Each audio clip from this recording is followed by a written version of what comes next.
BQ prime Hindi के दर्शकों को मेरा नमस्कार। मेरा नाम नीरज शाह, मैं बीक्यू प्राइम का एग्जीक्यूटिव एडिटर हूं और एक बहुत ही खास मार्केट की शख्सियत हमारे साथ जुड़ रही है। शंकर शर्मा जी दुबई से हमारे साथ जुड़ रहे हैं हमें बताने के लिए कि उनके हिसाब से और उनकी राय में फिलहाल इक्विटी मार्केट्स दमदार हैं या थोड़ी कठिनाई है। शंकर, हमारे साथ जुड़ने के लिए बहुत धन्यवाद।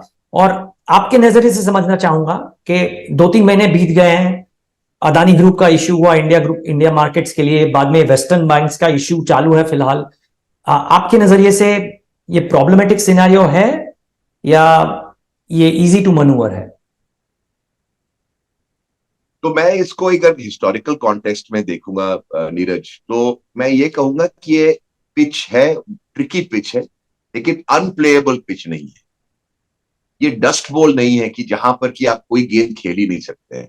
मैंने अनप्लेएबल पिचेस भी देखी है मार्केट में। जो सन 2008 में जो पिच था वो अनप्लेएबल पिच था। जो सन 2000 में जो पिच था .com बस्ट के बाद के दौरान वो अनप्लेएबल पिच था। वहां आप जो मर्जी कर लेते, आपको गेंद लगनी थी आपके शरीर पे, सर पे, आउट होना था, कुछ भी होना था, आप सरवाइव करना, एक एक ओवर बहुत जोखिम वाली बात थी। अभी अनप्लेएबल पिच नहीं है, मैं इतना ही कहूंगा। कठिनाई है, कठिन पिच है, ट्रिकी पिच है, लेकिन अनप्लेएबल नहीं है। लेकिन देयरफॉर इस पिच पे आप रन बना सकते हैं अगर आप बॉल को अच्छी तरह चूज करें, कई गेंदों को छोड़ दें, वेल लेफ्ट ज्यादा बॉलों को करें, कम गेंदों को खेलें, बॉक डाउन ना हो जाए, सिंगल्स लेते रहिए, लेकिन चौके मारने का आप अभी फिलहाल आप वो गेम को छोड़ दें, कम से कम मेरे को लगता है 2-3 महीने के लिए, जो बड़े शॉट्स खेलते थे। बट रन बनेंगे, और अगर आप इस पीरियड को नेगोशिएट कर ले बिना ज्यादा क्षति के, तो मेरे ख्याल से अगले 12 महीने में आपके पास बहुत बहुत पैसा आने वाला है। इसमें मैं बिल्कुल स्पष्ट हूं अपनी राय में। ओके, तो शंकर, आप अ, अपनी जो इन्वेस्टमेंट पोर्टफोलियो है वो फिलहाल आप अग्रेसिवली डिप्लॉय कर रहे हैं, या जैसे आपने कहा आप 3-4 महीने का पीरियड देख रहे हैं, तो आप इसको कॉशियसली नेविगेट कर रहे हैं, जहां पे चांस मिले वहां पे डाल दो, लेकिन like systematic investment of sorts instead of के लमसम आप डाल दें एक साथ, आप कैसे कर रहे हैं? नहीं, सिंगल्स ही ले रहा हूं, लमसम सिंगल से? वाला अभी मार्केट नहीं है। और मेरा ये मानना है कि लमसम वाला होना भी नहीं चाहिए, बिकॉज उस तरह की चीजें ज्यादा आपको दुख देने वाली चीजें हैं, और सुख बहुत कम मिलेगा। तो आप थोड़ा स्टैगर कर दे इस चीज को, और एक एक सिस्टमैटिक वे में पोर्टफोलियो बनाए। और मैंने एग्जैक्टली यही चीज लास्ट ईयर बनाया था, मार्च से जून की मंदी में।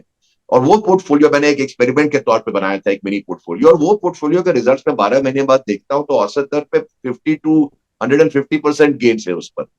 जबकि मार्केट कहीं नहीं गया इस पीरियड में, मेरे ख्याल से डाउन ही होगा अगर 12 मंथ पीरियड में देखेंगे तो।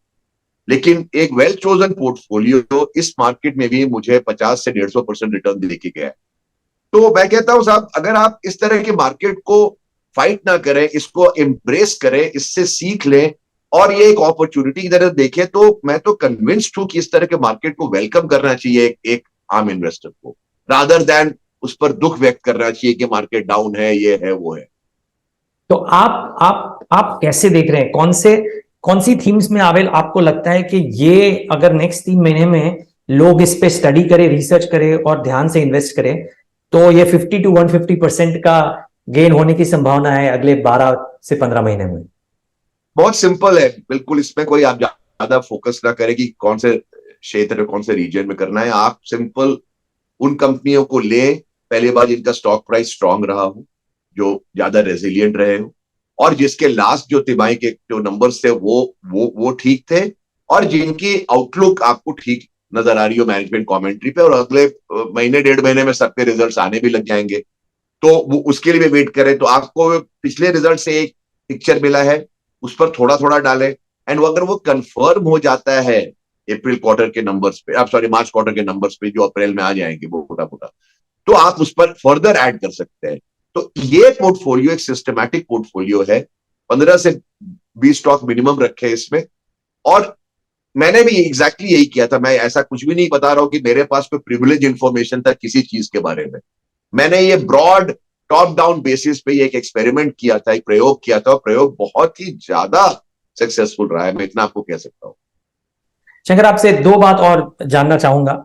कि काफी लोग कहते हैं कि भाई क्योंकि वेस्टर्न वर्ल्ड में या वर्ल्ड ओवर में ग्रोथ की संभावना काफी कम है, इंडिया रिलेटिव बेसिस पे शायद थोड़ा स्ट्रांग हो, तो एक्सपोर्ट ओरिएंटेड थीम्स ना रखें और डोमेस्टिक कंजम्पशन या डोमेस्टिक रिलेटेड थीम्स रखें।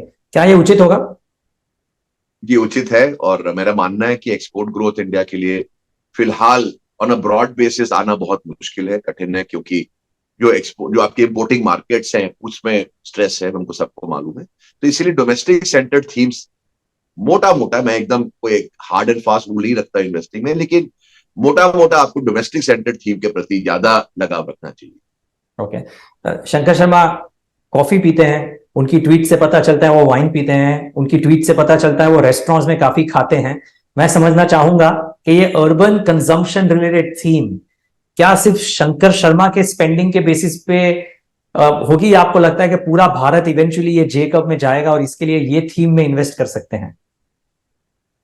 नहीं, बिल्कुल करना चाहिए। मैं तो कल किसी को यही बता रहा था कि आप देखिए, लोग कहते हैं ना कि ये एयरलाइंस फुल हैं और होटल्स फुल हैं, मॉल्स फुल है, तो डिमांड तो अच्छा ही होगा। मैं कहता हूं कि वो बिल्कुल सही बात है। आप देखें तो अगर 1.25% पॉपुलेशन ग्रोथ पकड़ ले, कोविड से आप आज के लेके 3 साल निकल गए, मेरे ख्याल 3.5 साल निकल गए, तो आप हर साल 1 से 1.5 करोड़ लोग आपने ऐड किए हैं। तो 4.5-5 करोड़ लोग हमने न्यू ऐड कर दिए पॉपुलेशन में, जो कि अमेरिका के पॉपुलेशन का 15% है साहब। हमने 15% ऑफ अमेरिका पॉपुलेशन ऐड कर दिया है 3 साल में। 3 साल में 3 साल में, ये तो आंकड़ा बताता है साहब सामने सामने। तो इंडिया में तो साहब ये तो हमारे, एज लॉन्ग एज हम ये बेबी प्रोडक्शन अपनी ठीक रखे, मुझे लगता ही नहीं कि ग्रोथ की बाय एंड लार्ज कोई इतनी ज्यादा चिंता होनी चाहिए। अप्स एंड डाउन होंगे, बट आज हम 125-150 करोड़ पे हैं, कल को 250 करोड़ पहुंचेंगे।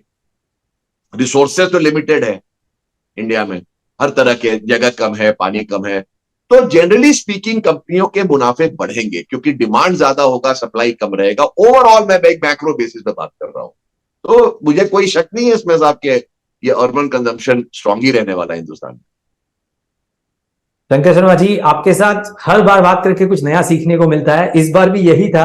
हमारे साथ जुड़ने के लिए बहुत बहुत धन्यवाद, और उम्मीद है आप ऐसे ही मुस्कुराते रहेंगे। Thank you for having me. Thank you.